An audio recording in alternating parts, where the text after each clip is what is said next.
प्रमाणपत्र मागावं लागतं आहे उद्धव ठाकरेंना. भारतातील जनतेवर विश्वास राहिला नाही. आता पाकिस्तानची जनता ठरवणार आहे उद्धव ठाकरेजीची शिवसेना कशी हिंदुत्ववादी आहे. असं बोलण्याचा अर्थ असतो की आता देशाने सर्टिफिकेट दिलं आहे, महाराष्ट्राने सर्टिफिकेट दिलं आहे उद्धव ठाकरेंनी हिंदुत्व सोडल्याचं.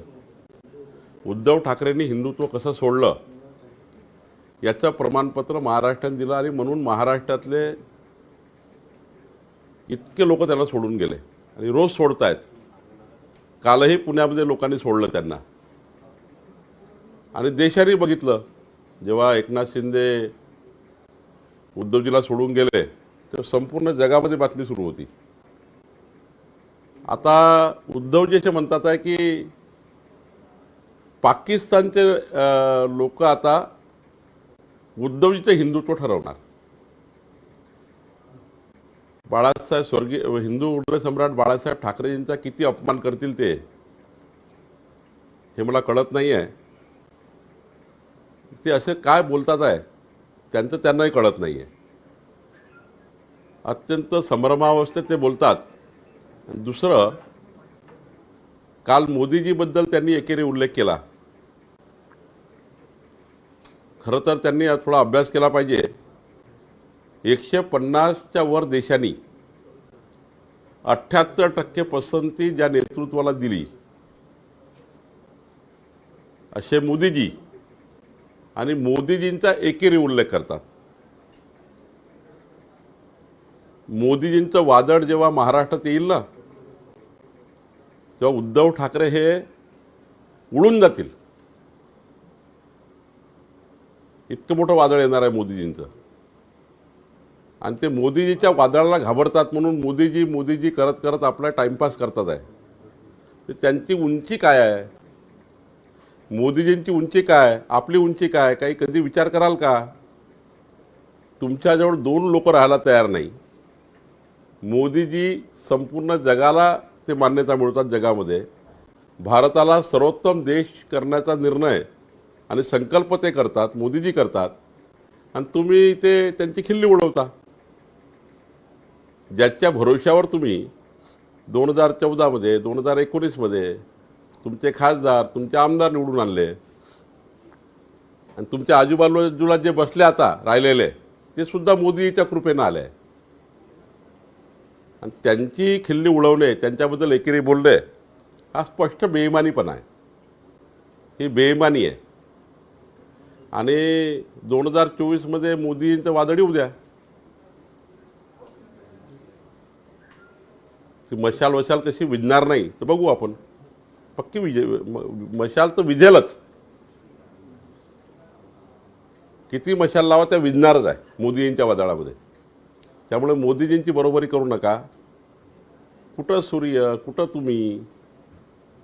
त्यामुळे बोलताना जरा तारतम्य पाळलं पाहिजे उद्धव ठाकरेजींनी.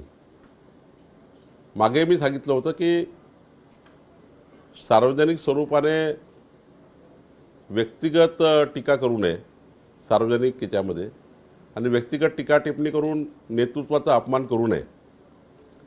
ते वारंवार करताय. स्फोट होऊ शकतो एखाद्या दिवशी. मोदीजींना वारंवार एकेरी शब्दात उल्लेख करणे याचा स्फोट कधी ना कधी होऊ शकतो. मी मागे सांगितलं होतं की उद्धवजी देवेंद्रजीवर, अमितभाईवर, मोदीजीवर बोलताना थोडं तारतम्य पाळा. असंतोष कधी होईल मला माहिती नाही. पण पुन्हा त्यांनी ते चूक केली काल. पुन्हा चूक करणे हे जाणीवपूर्वक करताय. जाणीवपूर्वक मोदीजींना त्या ठिकाणी एकेरी शब्दात बोलताय.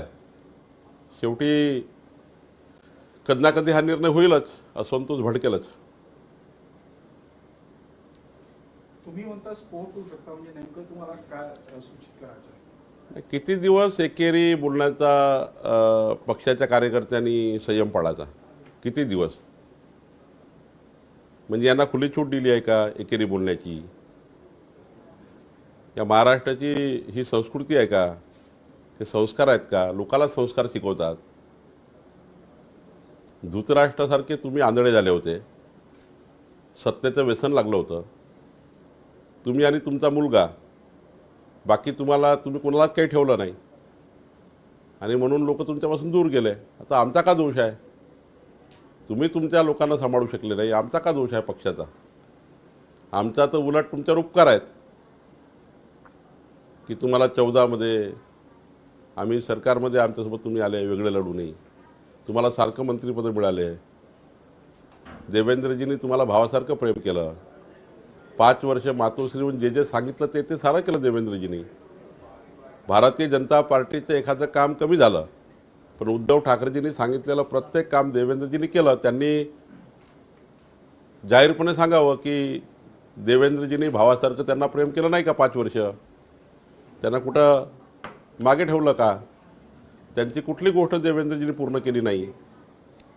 आणि एकदम त्या ठिकाणी मग 19मध्ये तुम्ही या अवस्थेमध्ये आले, ती अवस्था तुम्ही करून घेतली आणि तुमच्यामुळे तुमची अवस्था झाली आहे. त्याला आम्ही जबाबदार नाही आहे. तुमचे लोक निघून गेले, तुम्ही बेईमानी केली, बेईमानी लोकांना पसंत आली नाही, निघून गेले लोक. आता ते बावचळल्या परिस्थितीत मोदीजींना टीकाटिप्पणी करतात. एक काळ असा होता की डायसवर मोदीजी जगातले सर्वोत्तम नेते कसे आहे हे उद्धवजी सांगायचे. मागचे जुने भाषणं विसरले, ते जुने भाषणं उद्धवजी विसरले आहेत. तर मला वाटतं त्यांनी थोडं आज त्याला शांत वेळ असेल तर उद्धवजींनी जुने भाषणं काढून बघावे. काल शरद पवार असं बोलले की आज महाविकास आघाडी आहे, मात्र उद्याच्या निवडणुकांमध्ये ही महाविकास आघाडी राहील की नाही हे आता सांगता येणार नाही. शरद पवार साहेब काय बोलले त्यांचा व्यक्तिगत प्रश्न आहे, त्यांचा महाविकास आघाडीचा प्रश्न आहे. पण उद्धवजी ज्या पद्धतीनं वागतात आहे, कधी महाविकास आघाडीची सभा वेगळी घेतात, कधी आपली सभा वेगळी लावतात. म्हणजे स्वतःच उद्धव ठाकरेजी एकदा ठरलं आहे महाविकास आघाडीचं, त्यांचं मला दिसतं दुरून दुरून की आपण जॉईंटली सभा घ्यायची. मग आता वेगवेगळ्या सभाही ते घेतात आहे. त्यामुळं मला वाटतं की त्यांच्या आपसात काय चालू आहे याबद्दल मला बोलायचं नाही. पण पवारसाहेबांनी आज नाही उद्या कळेलच की ज्यांच्या परिवारातले 50-50 लोक निघून जातात ते महाविकास आघाडीचं नेतृत्व पुढं करू शकतात का, हे पवारसाहेबांनी एखाद्या वेळ कळलं असेल. आंबेडकरांशी पण भेट झाली काल पवारांची आणि परत एक वेगळे संकेत पडले त्यामध्ये दिसत आहेत. नाही, त्यांच्या व्यक्तिगत काय पक्षाचा प्रश्न आहे, मला त्याच्यात आंबेडकरजी किंवा शरद पवार साहेब काय बोलतात आणि काय ते निर्णय घेतात त्याबद्दल मला काहीच बोलायचं नाही. पण महाविकास आघाडी मात्र किती पुढे जाईल, जनतेमध्ये संभ्रम आहे आणि नेत्यामध्ये संभ्रम आहे. आशिष देशमुखांनी तुमची आज भेट घेतली, चर्चेला उधाण आलं आहे. आशिष देशमुख परत भाजपमध्ये येणार. आशिष देशमुखजी केवळ माझ्याकडे औपचारिक पद्धतीने काल माझं बोलणं झालं की त्यांना DPCतनं अत्यंत महत्त्वाचे 3-4 कामं आहेत. मागच्या DPC त्यांचे झाले नाही. त्यांच्या सरकारमध्ये काँग्रेसचं सरकार असताना काही कामं त्यांनी सांगितले DPCमधून. त्यांनी देवेंद्रजीला आणि मला विनंती केली आहे की त्यांच्या प्रभाव क्षेत्रात काही भागामध्ये काही रस्ते आहे, काही पुलं आहेत, तर यावर्षीच्या DPCतनं करून देता येईल का, यासाठी ते माझ्याकडे काल रात्री बोलले आणि आज आले आहेत. काल अशोक चव्हाण छगन भुजबळ म्हटले की 16 आमदार अपात्र झाले तरी सरकारवर काही परिणाम होणार नाही. राष्ट्रवादी नेत्यांची भाषा जी आहे ती प्रो BJP दिसते. काल पवार म्हटले की महाविकास आघाडी होईल की नाही 24मध्ये माहीत नाही. अजितदादा काहीतरी वेगळंच म्हणतात. काल भुजबळांनी म्हटलं की 16 आमदार झाले. तर काय वाटतं एकूणच? उद्धव ठाकरेजीला कंटाळले आहेत ते. आणि उद्धवजी ज्या पद्धतीने नेतृत्वहीन आहे, म्हणजे नेतृत्वाचा अभाव आहे. महाराष्ट्राच्या जनतेचं नेतृत्व करण्याची संधी मिळाली होती, ती संधीचं सोनं करण्याऐवजी माती केली. आता ते ओरडताय जोराजोराने पीक विमा योजना भेटली का? अरे तुमच्या काळात पीक विमा योजना कुठं कंपन्यांनी 4,000 कोटी खाऊन टाकले होते. आता हेच सुरू झालं नवीन सेशन ₹1 पीक विमा योजनेचं. उलटं तुम्ही शिंदे आणि फडणवीसांचे जाहीर आभार मानले पाहिजे उद्धवजी. तुमच्या काळात 4,000 कोटी रुपये खाऊन टाकले कंपन्यांनी, पीक विमा कंपन्यांनी. तुमच्या काळात शेतकऱ्याला NDRFच्या वेळ मदत मिळाली नाही. तुमच्या काळातली मदत उद्धवजी जरा माहिती अधिकारात तुमच्या घरानं कोणी ऑफिसमध्ये पाठवा किंवा तुम्ही रेकॉर्ड बोलवा. तुम्ही माजी मुख्यमंत्री आहे. तुमच्या काळातली मदत तुम्ही नाही दिली होती शेतकऱ्यांना. देवेंद्रजी एकनाथजी आल्यावर तुमच्या काळातली मदत दिली. तुम्ही नाही दिली होती मदत. तुम्ही खोटं बोलतायत. खोटं बोला पण रेटून बोला. आजकाल उद्धवजीला खोटं बोलायची सवय खूप लागली आहे आणि रेटूनही बोलतात खोटं. आणि त्यामुळं मला वाटतं कालच्या त्यांच्या भाषणामध्ये नुसतं तेच ते रळगळानं, नवीन काही नाही. आता पाकिस्तानला सर्टिफिकेट मागताच आहे. तर माझं हिंदुत्व योग्य आहे की नाही आहे हे करतात आहे. आता काय बोलावं त्यांच्याबद्दल. आमच्या यांनी भाजपच्या मशाली जळून खाक होईल म्हणतात संजय राऊत. तुमची परमिशन घ्यायची गरज नाही मोदींवर टीका करायला. राऊत प्रेस सुरू आहे आता. नाही ते त्यांच्याबद्दल तुम्ही प्रवक्ते बोलतील. संजय राऊत काय बोलतात त्याबद्दल आमचे प्रवक्ते बोलणार आहे. पण अहो आलं ना वादळ मोदींचं, कशाला तुम्ही त्या ठिकाणी चॅलेंज करताय. आणि 2024ला येणारच आहे वादळ. तुम्ही कशाला घाबरता. तुम्ही आपले घरं चांगले ठेवा. तुम्ही आपले घरं चांगले ठेवा. रोज उद्धवजी ठाकरे यांच्या शिवसेनेतले लोक भाजपमध्ये एकनाथ शिंदेकडे पक्षप्रवेश करत आहेत. गावळेसारखा पुण्याचा नेता निघून गेला, भाजपमध्ये आला. कशाला तुम्ही बकार पायाखालची जमीन कशी घसरत चालली आहे. जोराजोरानं पोंगे फुकून, जोराजोरानं फटाके वाढवून काय फटाके दिवाळी साजरी करून एकीकडे म्हणतात शेतकऱ्याची आत्महत्या केली. ते काल इतक्या जोराजोरानं नाव घेतलं शेतकऱ्यांनी आत्महत्या केली. काल तुम्ही जे फटाके फोडले ते किती रुपयाचे होते. 50 लाख रुपयाचे फटाके फोडले. मग तुम्ही ते 50 लक्ष रुपयाचे फटाके फोडण्याऐवजी त्याच फटाक्याचे पैसे त्या परिवाराला दिले असते. जर जळगावला गेले असते तर का नाही दिले तुम्ही. तुम्ही 2.5 वर्ष मुख्यमंत्री होते ना. तुमची जबाबदारी नाही का. आहे का संवेदना तुम्हाला. तुम्ही जळगावमध्ये सांगता की त्या बाजूला आत्महत्या झाली. 26 वर्षाचा मुलगा आत्महत्या केली. आता 26 वर्षाच्या मुलांनी आत्महत्या केली आणि तुम्ही तिथे जाऊन 50 लाखाचे फटाके फोडताय. हे काय सांगताय तुम्ही. तुम्हाला हे का नाही वाटलं की नाही रे बाबा फटाके फोडायचे नाही, तेच पैसे त्या आत्महत्याग्रस्त कुटुंबाला आपण व्यक्तिगत स्वरूपाने मदत केली पाहिजे, पक्ष म्हणून मदत केली पाहिजे. का नाही केली मदत त्यांनी. का फटाके फोडले काल त्यांनी जळगावात जाऊन. तुम्हाला माहीत आहे ना शेतकरी अडचणीत आहे. तुम्हाला माहीत आहे ना शेतकऱ्यावर एवढा मोठा अवकाळी पावसात नुकसान झालं आहे. त्याच पाचोऱ्यामध्ये खूप किती नुकसान झालं आहे. मग तुम्ही फटाके का फोडले. कुणाला दाखवले फटाके. तुम्ही त्या ठिकाणी आतिषबाजी केली. शेतकऱ्याच्या त्या ठिकाणी अवकाळी पावसामध्ये शेतकऱ्याच्या डोळ्यात अश्रू आहे आणि तुम्ही 50-50 लक्ष रुपयाचे फटाके फोडतायत. काय करायचं तुम्हाला. दिवाळी साजरी करतात. बोलाचे दात वेगळे आहे, सांगायचे दात वेगळे. यांना काही संवेदना नाही आहे. 2.5 वर्ष मुख्यमंत्री असताना नव्हत्या आणि आताही नाही आहे. मंगळवार आहे, उद्या काही पक्षप्रवेश होणार आहे का. उद्या तुमचा शुभ दिवस आहे. उद्या काही पक्षप्रवेश आहे पण बाजार समिती निवडणुकीनंतर मोठ्या प्रमाणावर पक्षप्रवेश आहे. काल अशोक चव्हाण यांनी असं म्हटलेलं आहे की मी अनेक मुख्यमंत्र्यांसोबत काम केलेलं आहे पण उद्धव ठाकरे हे त्यात सरस मुख्यमंत्री होते. उद्धव ठाकरेच्या काळामध्ये खुली छूट होती ना. सत्तेपासून पैसा आणि पैशापासून सत्ता. ते येत नव्हते मंत्रालयात. 2.5 वर्ष मुख्यमंत्री मंत्रालयात नव्हते. त्यामुळे मंत्रालय लुटायला बरं होतं. त्यामुळे कुणाचा वचक नव्हता. जर मुख्यमंत्रीच मंत्रालयात नाही 2.5 वर्ष, आमदार वाऱ्या होते आणि सत्तेपासून पैसा आणि सत्तेपासून पैसा आणि पैशापासून सत्ता हे चालू होतं. त्यामुळे सर्व सुखी होते. त्यामुळे उद्धवजीचं नाव घेणारच आहे. सर उद्धव ठाकरे जी ने ये भी कहा है कि मतलब सिर्फ चुनाव के निशाने पर जो चुनाव चिन्ह है उसके ऊपर में इलेक्शन नहीं जीते जाते. क्या कहना है आपका. देखेंगे ना 2024 में मोदी जी का ऐसा तूफान आने वाला है. सारे मशाल सारी बुझने वाली है. ये सब होने वाला है. चिंता मत करिए.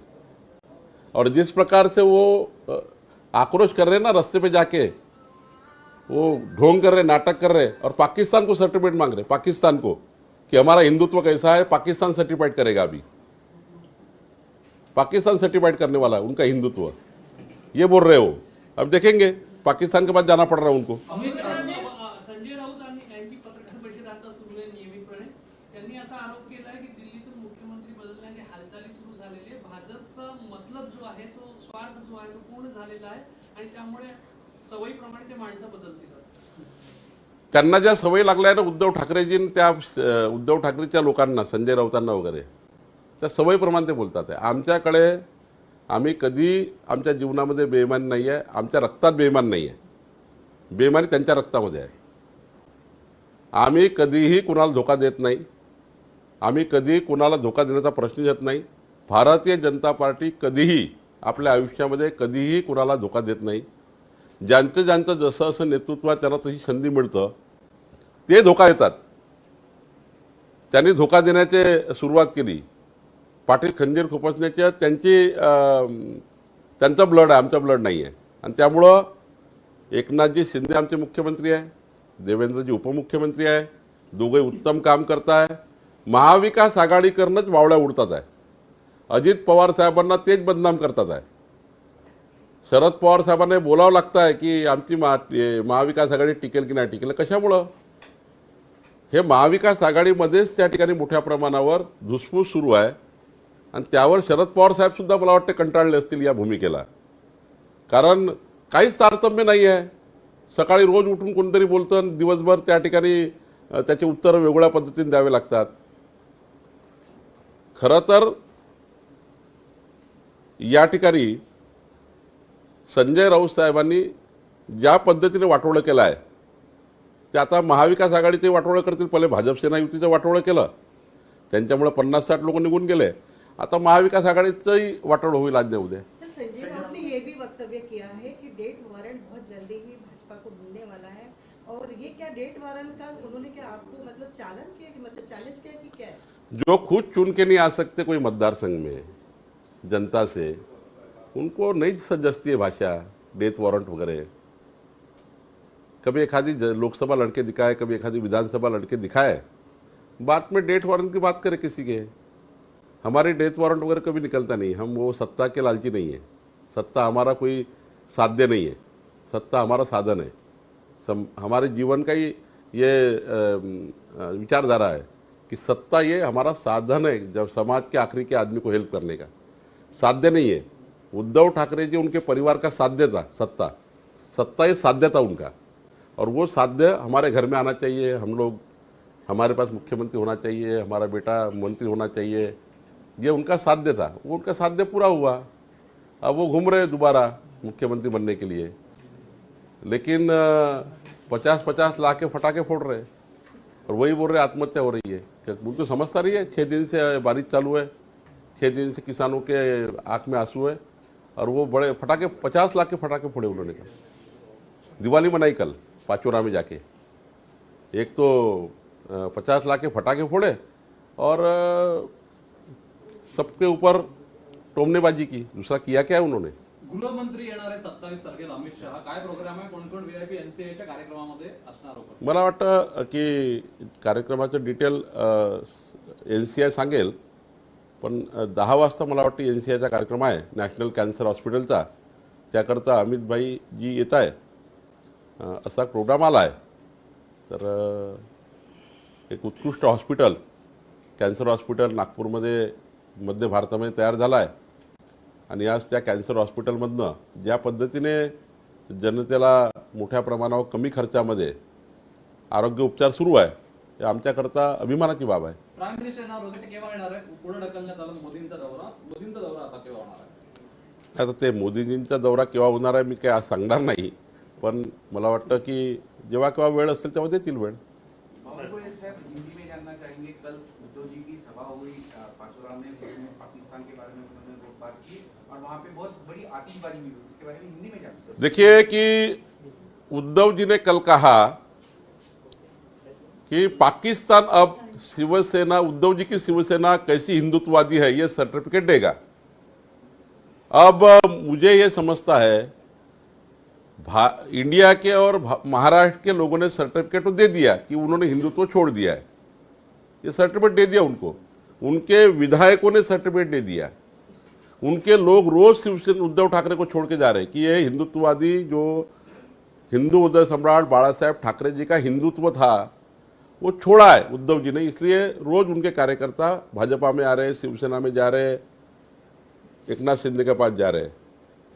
परसों गावड़े नाम के उनके जिला प्रमुख पुणे के वो मेरे भारतीय जनता पार्टी में आए. रोज छोड़ रहे उनको लोग, तो भी वो कहते हैं कि हमारा हिंदुत्व बराबर है. अब वो क्या बोलते हैं कि भारत ने तो सर्टिफिकेट दे दिया, हिंदुत्ववादी हम नहीं है, हिंदुत्ववादी उद्धव ठाकरे ने हिंदुत्व कैसा छोड़ा, अब वो पाकिस्तान से सर्टिफिकेट मांग रहे। और दूसरी बात जो आपने पूछी, वो कल चिल्ला चिल्ला के बोल रहे थे, ऐसा हाथ ऊपर कर करके बोल रहे थे कि देखो ऐसा हुआ वैसा हुआ, 26 साल के बच्चे ने आत्महत्या की है, नहीं होनी चाहिए आत्महत्या, कोई समर्थन नहीं करता है। लेकिन आपने कल ये क्यों नहीं सोचा कि 2.5 साल आप मुख्यमंत्री थे, 2.5 साल मुख्यमंत्री होने के बाद जब अपन पोस्ट पे रहते नहीं है तब हमारी जवाबदारी खत्म नहीं होती है, हमारी संवेदना किसान के साथ है ना, किसान के साथ होती है। तो आपकी ये जवाबदारी नहीं थी। जलगांव में अगर आत्महत्या हुई है तो 50 लाख के दिवाली जैसे आतिशबाजी आपने की, 50 लाख के फटाके फोड़े आपने कल, और वो 50 लाख वो परिवार को दे देते जिस परिवार में आत्महत्या हुई पार्टी की तरफ से। ये जवाबदारी आपकी नहीं है। आप कहते हैं कि जनता मर रही है, किसान आंख में आंसू है, सरकार की जवाबदारी सरकार करेगी। सरकार ने तो इतना किया है कि पीक युवा योजना में उद्धव जी आपने 1 रुपया भी लोगों को नहीं दिया, उल्टे 4000 करोड़ रुपए कंपनी ने खा लिए, पीक कंपनी ने। आपने कंपनी को पैसा दिया है, आप माहिती अधिकार में निकालिए। उद्धव जी आपके कार्यकाल के 2.5 साल के पैसे देवेंद्र जी और एकनाथ जी ने किसानों को दिए हैं, देख लीजिए। 50,000 रुपये आपने डिक्लेयर किए था किसानों को देने के, वो भी ये सरकार ने दिए, जरा एक बार देख लीजिए। ये लोगों को पूछते हैं बराबर है क्या नहीं है, बराबर है क्या नहीं है, कुछ लोग बोलते ही नहीं नीचे से, ये बोलते हैं बराबर है क्या नहीं है। अरे दिए नहीं ना, वो देवेंद्र जी एकनाथ जी है कि एनडीआरएफ से ज़्यादा आपको 2 टाइम की मदद कर रहे हैं। और दूसरी बात, ये प्रकार कौन सी संवेदनशीलता है कि बारिश हो रही है, किसान के आंख में आंसू है और आप दिवाली मना रहे हो पाचोरा में जाके, ये कौन सी संवेदना है? इसको संवेदना कहते हैं? 50 लाख के फटाके फोड़े आपने कल, तो ये कोई संवेदना नहीं है। 15 दिवसामध्ये सरकार और रह गई बात मोदी जी की, मोदी जी का ऐसा तूफान आने वाला है, ये मशाल सारी बुझने वाली है, सारी बुझने वाली है। 15 दिवसामध्ये सरकार कोसळेल असं संजय राऊत ठाम आहे म्हणतात आम्हाला, ती त्यांच्या भूमिकेवर ठाम आहे, 15 दिवसात सरकार कोसळेल। ते जगातले सर्वात मोठे ज्योतिष्य आहे, त्यांना अमेरिकेने सर्टिफिकेट दिलं ज्योतिष्याचं आणि युरोपचंही भेटलं आहे, आणि 150 देशाचं सर्टिफिकेट त्यांना भेटणार आहे। जगातले सर्वात मोठे ज्योतिष्य संजय राऊत आहेत, आता सर्टिफिकेट भेटणं सुरू झालं आहे त्यांना। सर अजित आता पाकिस्तानचं सर्टिफिकेट मिळणार आहे काही दिवसांनी। पाकिस्तानमध्ये त्यांना ज्योतिष्य म्हणजे आता जगातले सर्वात मोठे ज्योतिष्य आहेत, त्यांनी सांगितलं काल पाकिस्तानी सर्टिफिकेट देणार त्यांना, हिंदुत्वाचंही देईल, आणि संजय राऊत हे सर्वात चांगले ज्योतिष्य आहे, पाकिस्तान सर्टिफिकेट देईल त्यांना। बामगे साहेब, संजय राऊत यांनी असं देखील म्हटलेलं की भाजपलाचे सरकार चालवायचं नाही आहे, कारण भाजपच्या अपेक्षा एकनाथ शिंदे पूर्ण करू शकत नाही आहे, त्यामुळे मंत्री आणि एकनाथ शिंदे स्वतः घाबरलेल्या मंत्रालयात जात नाही। एकनाथ शिंदे अत्यंत उत्कृष्ट मुख्यमंत्री म्हणून काम करतात आहे, निर्णय करतात आहे, जनतेला भेटतात आहे, शेतकऱ्याच्या बांधावर जातात आहे।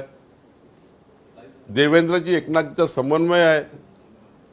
मी आतापर्यंत अनेक सरकार बघितले, पण एकनाथजी देवेंद्रजीचं सरकार ज्या पद्धतीने दोघंही एकत्र येऊन पटापट निर्णय करताय, 9 मार्चचं बजेट त्यांनी ज्या पद्धतीने दिलं, एकनाथजी अत्यंत उत्कृष्टपणे काम करणारा एक मर्द मराठा कार्यकर्ता आहे, जो बेईमान लोकांना लाथ मारून बाहेर आले आहेत, बेईमानी करणाऱ्याला लाथ मारून बाहेर आलेत, आणि त्यामुळे एकनाथ शिंदेजी अत्यंत चांगलं काम करतात आहे, हे मी अनुभवलं आहे। पुन्हा फडणवीस साहेबांबद्दल ते संजय राऊत पुन्हा अपशब्द बोलले की तुम्ही सोडून गेले, तुमच्या मर्दानगीवर शंका आहे म्हणून। आता संजय राऊत बोलले फडणवीस साहेबांना काय तुमच्या मर्दानगीवर शंका आहे असं म्हटले फडणवीसांना। मी तेच सांगतो आहे की ज्या पद्धतीने ते मोदीजीबद्दल, अमितभाईबद्दल, देवेंद्रजीबद्दल वारंवार अपशब्द बोलत आहेत। मी मागच्या वेळी सांगितलं होतं की मागच्या वेळी बोलले आम्ही, चला म्हटलं की त्याच्यावर त्यांनी म्हटलं की 48 तासात मातोश्री येऊया। मी असं म्हटलं होतं की आम्ही मातोश्रीवर तेव्हा बोललो नव्हतो, हे म्हटलं होतं की तुम्ही वारंवार जर आमच्या नेतृत्वाला अपमान कराल तर आमचा असंतोष होईल, आणि असंतोष कुठल्या स्तरावर जाईल हे आम्हाला माहिती नाही। आम्ही काही कुणाला धमकी देत नाही, पण आमच्या नेतृत्वावर तुम्ही वारंवार सार्वजनिक सभेत, बाईटच्या माध्यमातून, मीडियाच्या माध्यमातून अपशब्द बोलू नका। अपशब्दाचा असंतोष शेवटी तुम्ही एखाद्या व्यक्तीला एखाद्या नेतृत्वाला वारंवार जर बोलाल, कुणी सर्वसामान्य माणूस असेल, भावना बिघडणार आहे. चिथावणी त्या ठिकाणी तुम्ही देतायत, भावना बिघडवण्याचा प्रयत्न करताय. आणि शेवटी कुठल्याही गोष्टीची लिमिट असतं, कुठल्याही गोष्टीची लिमिट आहे. त्यामुळं त्यांनी काही बोलावं आणि आम्ही सहन करावं हे होणार नाही आहे. सर, अजीत पवार इनका मतलब भारतीय जनता पार्टी में प्रवेश होगा ऐसी चर्चा चल रही है और बड़े बड़े होर्डिंग्स भी उनके पुना पे लगाए जा रहे हैं. क्या भारतीय जनता पार्टी में अजीत पवार प्रवेश करेंगे? देखिए, आप जो बात हो ही नहीं रही है उसके बारे में पत्रकार करके पूछ रहे हैं. अजीत दादा ने स्पष्ट किया है, मैंने भी स्पष्ट किया है कि अजीत दादा पिछले 3 महीने से ना मेरे से फ़ोन पे बात हो चुकी है, ना कभी मिले हैं. तुम नागपुर के अधिवेशन में मिले थे. अब भारतीय जनता पार्टी का अध्यक्ष हूँ महाराष्ट्र का, उनको पार्टी में पक्ष प्रवेश करना है तो कम से कम बात तो करेंगे, मिलेंगे तो. जब उनसे मेरी मुलाकात ही नहीं है, हमारे कोई नेता से वो मिले ही नहीं है, जानबूझ के महाविकास आघाड़ी उनको ढकेल रही है. अब उन्होंने कहा ना कि जब तक मैं मेरे जीवन के आखिरी के दम तक मैं राष्ट्रवादी में रहूँगा, ऐसा मुझे लगता है उन्होंने कहा है. तो उनके ऊपर अविश्वास क्यों हो रहा है बार बार? कौन कर रहा है अविश्वास उनके ऊपर? और उनको ढकेलने का काम कौन कर रहा है? उन्होंने जब स्पष्ट कर दिया और बार बार उनको ढकेलने का काम कर रहे हैं, तो मुझे लगता है कि कोई भी व्यक्ति को कितना परेशान करोगे आप. तो मुझे लगता है कि अजीत दादा आज तक ऐसी कोई भूमिका में नहीं है. उन्होंने भी कहा, हमारे पास भी यही जानकारी है. धन्यवाद सर.